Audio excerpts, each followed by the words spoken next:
De Shanghai à Pékin, les manifestations se multiplient en Chine. Ce dimanche, des centaines de personnes sont descendues dans les rues pour exprimer leur colère contre les restrictions sanitaires, notamment à Wuhan, presque 3 ans jour pour jour après la détection du premier cas mondial de Covid-19 dans cette ville. Répondant à des appels sur les réseaux sociaux, de nombreux rassemblements ont eu lieu à divers endroits dans le pays.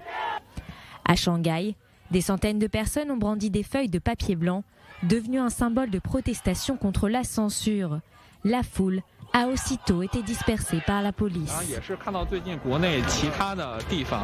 Dernièrement, j'ai vu qu'en Chine, d'autres endroits expriment leur voix.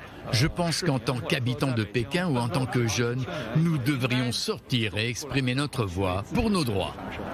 Ces dernières années, notre liberté d'expression et les différentes façons de nous exprimer ont été bloquées. Je ne pensais pas qu'il y aurait un jour où nous pourrions nous rassembler dans la rue pour exprimer nos revendications. La BBC a déclaré que des policiers chinois avaient attaqué et arrêté l'un de ses journalistes alors qu'il couvrait les manifestations à Shanghai. Il a également été signalé qu'il avait été relâché après quelques heures.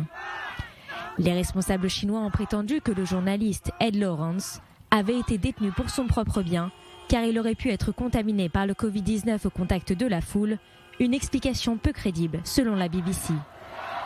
Une autre personne a été arrêtée à Shanghai. Les agents de police écartaient également d'autres personnes présentes sur place et leur ordonnaient d'effacer des images de leur téléphone.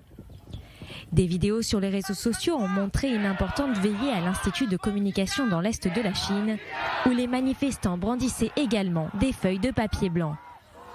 La censure des autorités chinoises était à l'œuvre lundi pour restreindre les restrictions en ligne et effacer toute trace de la vague de protestation. Les vidéos montrant des étudiants chanter et manifester dans d'autres villes avaient aussi disparu du réseau WeChat. Sur Weibo, la recherche du hashtag A4 en référence aux feuilles blanches paraissait avoir été modifiée pour ne donner que quelques résultats des jours précédents. Par son étendue sur le territoire et le nombre total de participants qui reste difficile à vérifier, la mobilisation semble la plus importante depuis des décennies. Quant au nombre de cas de Covid-19 en Chine, il a atteint lundi un nouveau record depuis le début de la pandémie, avec plus de 40 000 cas.